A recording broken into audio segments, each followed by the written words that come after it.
Hey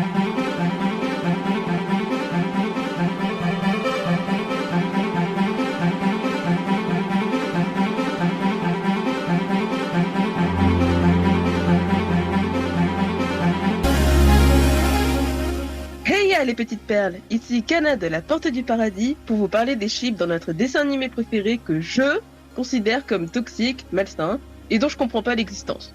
Et je pense que d'autres gens seront d'accord avec moi.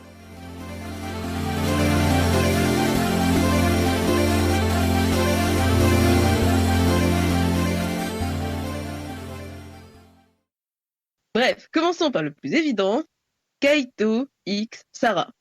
Inutile de vraiment présenter d'arguments, mais je vais quand même le faire. Un ship où l'une des deux personnes concernées manipule l'autre en utilisant le fait qu'il était seul toute sa vie pour le séduire et lui faire le sale boulot pour toi, c'est pas un ship très sain. Surtout qu'à la fin, elle le trahit pour son ex, qui l'avait quitté sans rien dire, et à cause de qui elle est devenue complètement tarée. Vous allez me dire qu'elle est quand même revenue par amour pour lui, à ses côtés et tout. Mais non, c'était pas par amour. C'était de la pitié. Ou plutôt de la fausse sympathie. À moins qu'elle se disait qu'en se suicidant, elle pourrait se racheter de ses fautes, mais dans ce cas-là, c'était pas pour Kaito, c'était de la lâcheté et de l'égoïsme. Ah, et bien sûr, elle abuse quand même d'un gosse aussi sexy qu'il puisse être, et bon sang, qu'est-ce qu'il est. Ça reste un gosse de 14 ans qui a grandi seul dans les ténèbres et qui avait pour seul ami des poissons abyssaux qui transformaient en démons marins toutes dévouées à lui. Pas top comme pote. L'unique problème de ce ship, c'est Sarah, qui a juste fini par ne plus assumer ses choix et trahir le seul qu'il aimait pour ce qu'elle était. Une sirène folle souhaitant la destruction du monde de la surface. Autant elle aurait pu être une superbe antagoniste, autant sa trahison de dernière minute a tout gâché dans son personnage, et elle a tellement perdu en crédibilité qu'en revoyant les derniers épisodes, j'ai eu envie de l'étrangler.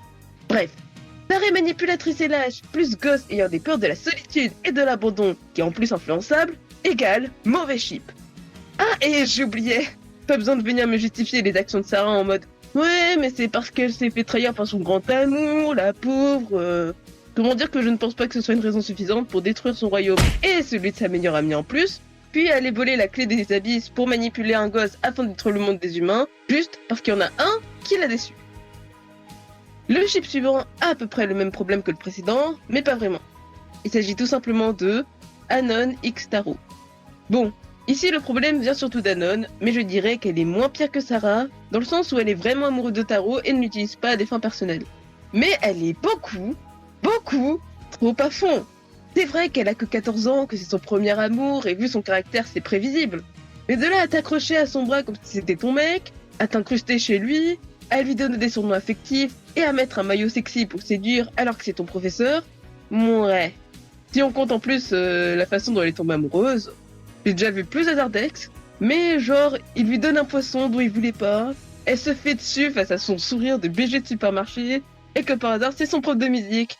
Waouh, le monde est petit dans ma même mélodie, dis donc. Sérieusement, je sais pas qui est pire entre Taro qui n'arrive pas à oublier une meuf qu'il a quittée 7 ans plus tôt, sans un mot, mais que ça le dérange pas de se faire draguer par une de ses élèves, et Anon qui est possessive et jalouse pour un rien envers un mec qui est même pas son petit ami, et qui va même faire sa crise de jalousie à une meuf sur qui il a juste couché. Ouf. Et on se souvient qu'elle a engueulé ses potes parce qu'elle pensait pas à lui, et Hippo alors qu'il se sentait déjà assez mal, qu'elle a séché les cours pendant plusieurs semaines pour chercher un mec à la limite de la plante verte qui est parti de son propre chef chez son ex. Génial le couple plante verte X hormones en ébullition. Oui, parce que Taro c'est une plante, limite un légume sans vraie personnalité, qui sait juste jouer du piano et servant juste de raison pour l'antagoniste et qui est Sarah de vouloir la mort de tous les humains, en plus de servir de love interest pour la princesse à la perle bleue. Qui, je sais dans le manga, kiffe ses doigts sexy. À quelques mots près, c'est ça, soyons honnêtes. Je lui donne quand même un bon point pour avoir voulu protéger celui qu'elle aime au dépit de sa propre vie, quand Sarah était sur le point de lui faire du mal. Mais bon, vous imaginez s'ils finissaient ensemble? Le gars se laisserait tout le temps faire par une Anon jalouse et très caractérielle par rapport à lui, il se laisserait draguer par toutes les filles sans les rejeter, et ça créerait des problèmes vu qu'il reste son professeur et qu'il est plus vieux qu'elle. 10 ans d'écart quand l'un est mineur, c'est pas fameux. Bref, il est bien trop doux pour elle et elle est pas assez mature pour lui, c'est pas un shit qui marcherait. Nagisa est bien mieux pour elle, même si elle est quand même vachement méchante avec lui au début et que lui, c'est un forceur de ouf, soyons honnêtes. En conclusion, ces deux ships pourtant prisés dans le fandom, surtout Gaito et Sarah, sont loin d'être de bons ships. Ou des ships sains en tout cas.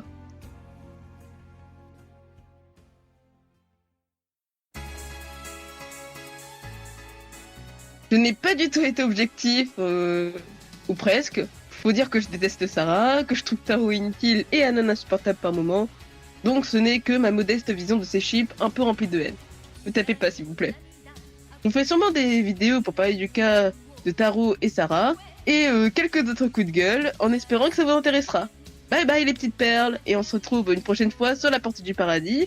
N'hésitez pas à vous abonner, à liker et à commenter. Et je vous fais de gros bisous. Ciao!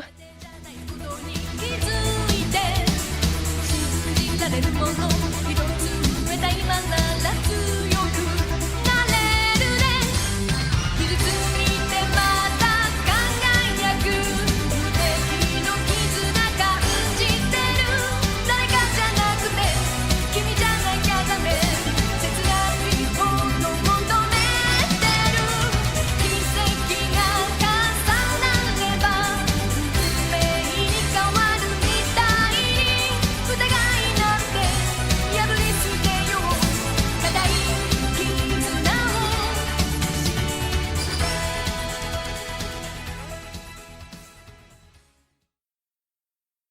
Bah c'est trop tard, de toute façon j'ai déjà appuyé sur REC. Ah merde! Tu me dis quand t'es prête que je coupe mon micro parce que sinon ça va pas le faire. En intro, par contre, je vais devoir changer un petit peu l'intro parce que ça, c'est l'intro version Amino. Faut que je fasse une intro version La Porte du Paradis, you know. Eh oui, ah ben oui. Après tu peux garder les petites perles, hein, je t'en voudrais pas de me plagier. Non, je te plagie pour. Mais de toute façon, Désolé de le je préciser. comprends, mes introductions sont tellement, tellement recherchées, tellement uniques que forcément tous les gens, tout le monde les reprend. Non, c'est pas recherché, c'est à chier tes introductions, ma très chère. Alors pourquoi Arrive, en tout le plus. monde les reprend? Parce que flemme d'être original, voilà. Voilà, donc fermez vos gueules, je suis originale. Bah non, vu que tout le monde l'a fait. Ils l'ont fait après moi, parce que c'est une tendance. Parce que je suis Bah féministe. écoute, y a plus rien d'unique hein, de nos jours. Pourquoi je me fais victime par une vieille? C'est bon, ça suffit. Hein. Je me suis tapé 2 semaines de petits parigots à la con qui arrêtaient pas de me dire que j'avais 32 ans, alors ça va. Hein. Trop Ouais, non, mais ils ont abusé. Ils ont abusé. T'en as sur pas, mon âge. genre 9 ans de moins? Si. Bon, on va changer Kaito de moto par Kana de la Porte du Paradis. Oui. Oui, grand frère. Oh la soumise. Ça fait déjà 5 minutes que ça tourne, tu sais. Ah merde. Je referai sûrement des posts pour parler du cas de Taro et Sarah. Oh, pas des posts, des vidéos. Enfin, vas-y, je la reprends. Je ferai sûrement des vidéos pour parler du cas de Tara. Tu vas Tu vas y arriver. Je vais y arriver. I can do it. Je sponsor Nike. On a sponsorisé la vidéo, la vérité.